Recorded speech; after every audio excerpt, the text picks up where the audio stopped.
Hello, today I'm going to talk about self-transformation, and the exact title for my presentation today is Does self-transformation always mean development and improvement?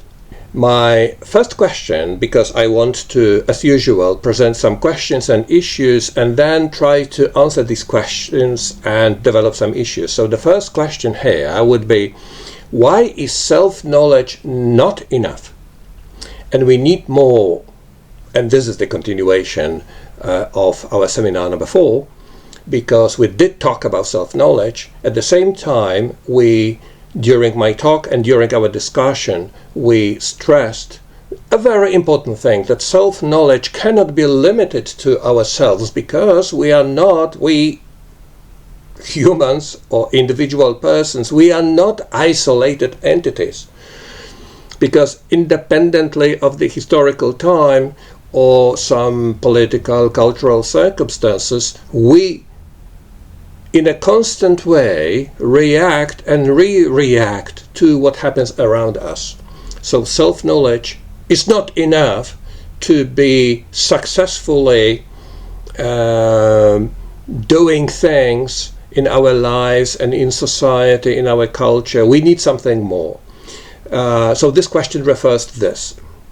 Second, self-knowledge as self-examination, aiming at transformative betterment or melioration. Melioration is quite frequently used term in pragmatic tradition. It means betterment or improvement or advancement or progress.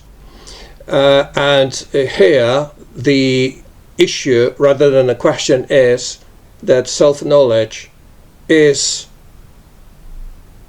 self-examination, because without asking ourselves who we are we doing well, are we happy, are we progressing, are we facing the obstacles around in an effective way, without this self-examination, self-knowledge becomes kind of empty, dogmatic, unnecessary portion of convictions about ourselves, but it's not enough.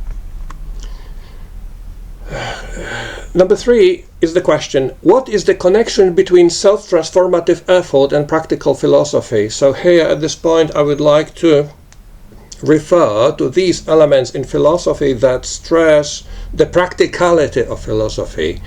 So it goes away from the tradition so much important in Western academia, that philosophy means theory or theoretizing about something.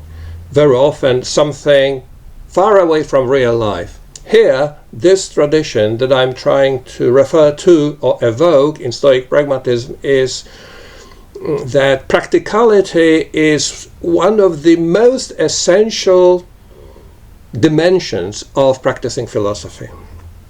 Number 4, should self-transformation reduce frustration, anger and anxiety, hence show therapeutic effects? And here we have an example of practicality of philosophy. So Stoic Pragmatists probably would say it's something wrong when you practice philosophy and you are angry, you are frustrated, you are not happy, you are not doing well. So it comes from Aristotle. I think Aristotle was the first guy in a very profound way showing us by his idea of happiness or eudaimonia that actually philosophy and being happy in this old Greek meaning of the term should be something strictly connected. And number 5, does individual self-transformation translate into social improvement? And here I will have something to say about this correspondence between individual betterment and communal betterment. So let's start by indicating a very important thing that we, John Lachs and me, in one place wrote And my interpretation of John Lachs is, and I follow this claim, is the following. Lachs's basic idea is this: by bringing together the pragmatist and Stoic traditions at a common point, namely the melioration of public life by the betterment of individual lives, Stoic pragmatism aspires to transcend the methodological limitations imposed by current theory-oriented academic philosophy.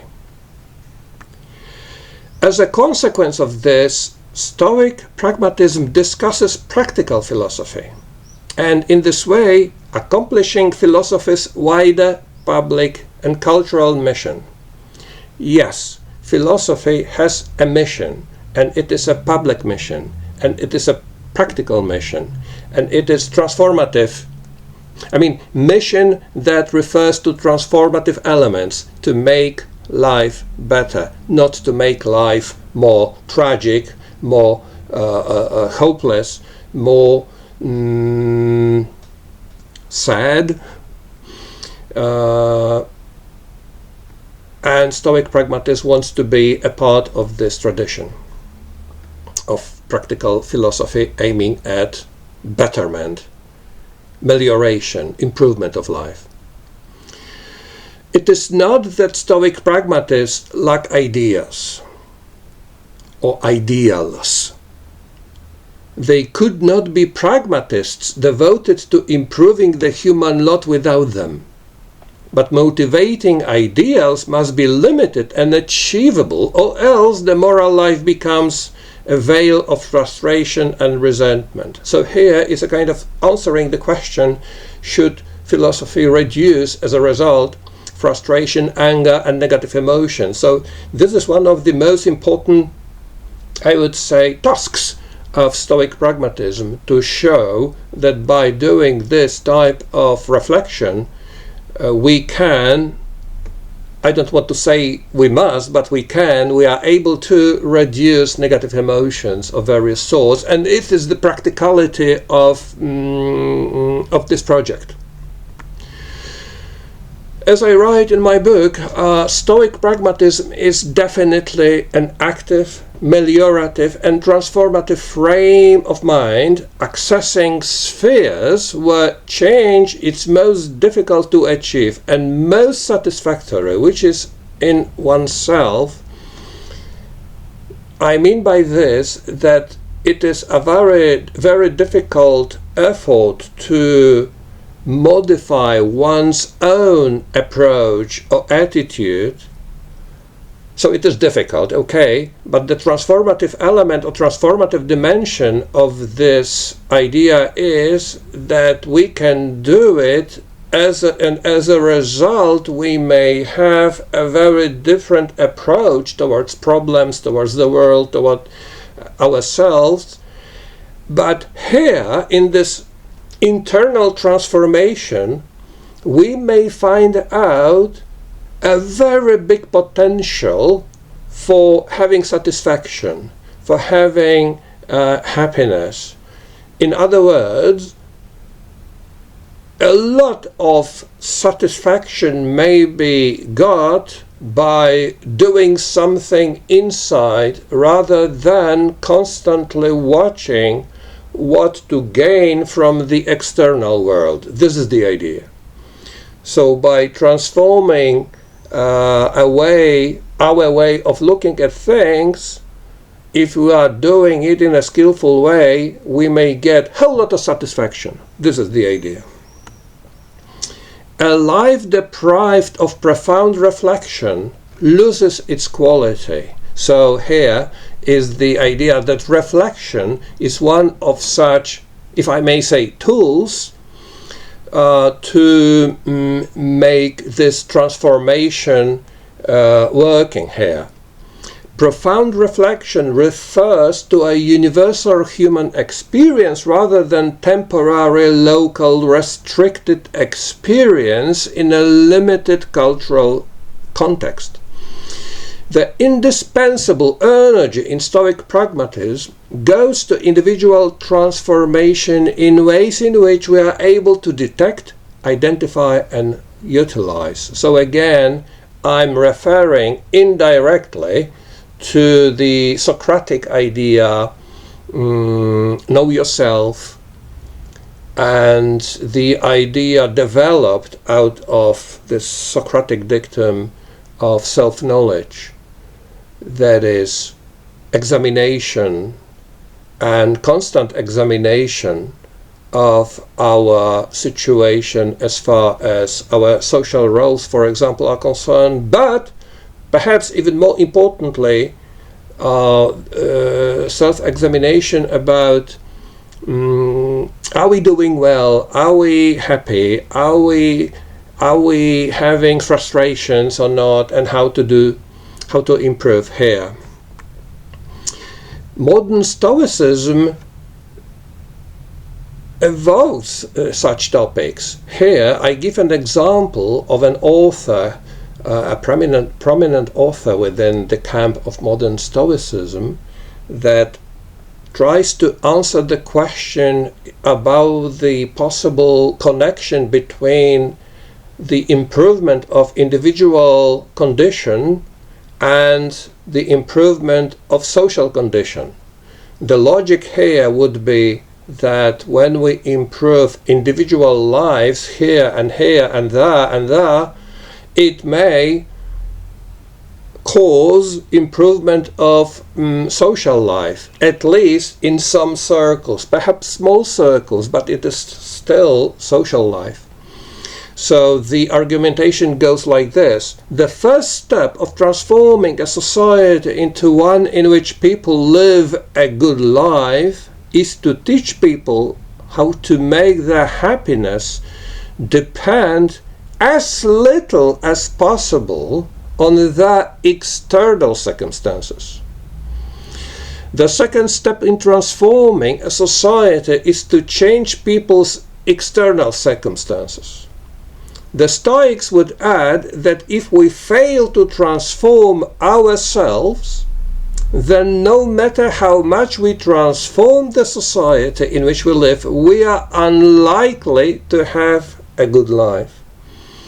Very interesting suggestion, especially nowadays when there are some areas of life when we can see that people have access to everything what they want, high standard of living, and still they are not happy with life and so on. So this is the idea that self-transformation is a kind of condition to appreciate what we have around and to make it better. As far as pragmatism is concerned, we may say that this meliorative dimension, that is philosophical justification for the argument that practically anywhere or almost anywhere it is possible to improve life, improve world, be it social world, be it political, cultural world. So it is one of the most essential, I think, elements of pragmatism, melioration, or this meliorative stance. And I will give two examples taken from two very important figures of American pragmatism, that is Charles Peirce and John Dewey, and they were talking about meliorism not in a shallow, trivial way as optimism or good emotions about future, rather than they talk about the structural conditions for meliorism. And Peirce's argument goes like this: meliorism is doctrine that the world is neither the worst nor the best possible, but that it is capable of improvement, a mean between theoretical pessimism and optimism. And John Dewey's formulation of this thesis is like this. Meliorism says that the specific conditions which exist at one moment, be they comparatively bad or comparatively good, in any event may be bettered. So I repeat, it is not just emotional stance that I'm optimist or I am pessimist. It's the recognition of the structure of the social world, and the challenge for Stoic Pragmatists, as I read it, is to detect places, and there are everywhere, but to detect places that we can improve by looking at these things, for example, in a different way. That's why self-examination is so important here. Such is also the message from ancient philosophers. And let me present Pierre Hadot's interpretation of this ancient philosophy mission. Such is the lesson of ancient philosophy, an invitation to each human being to transform himself. Philosophy is a conversion, a transformation of one's way of being and living, and a quest for wisdom. So again, we have this transformative element of practicing philosophy, but the result should be the betterment or improvement of the quality of our lives. From David Seiple, we can learn this self-examination element by, for example, self-reflection that may contribute to this transformative, meliorative project, if I may say this. Self-examination is self-interpretation. And here I mean not just self-examination requires self-interpretation. I mean that serious self-examination is a kind of self-interpretation. Serious reflection upon how we have lived our lives, who we have become, and what we may realistically hope for. And that without such a narrative there can be no caring for the soul. And that's because who we are as person is quite precisely the result of our self-interpretation. So it is a very important element here when we have this self-reflection as a part of this transformative project. And a related stance here is from Lydia Amir, who writes the following: I argue that Western philosophy is deeply transformative, and I formulate that which performs in it the required transformation of the self. The contemporary relevance of unveiling the transformative power of philosophy lies in helping to secure its place in the academe and in enabling personal change for the benefit of the individual and the society in which we live. So again, this correspondence between individual self-transformation and the condition of society around. It is the province of philosophical practice to make philosophy active in the world, and only insofar as it can be transformative can it be practical.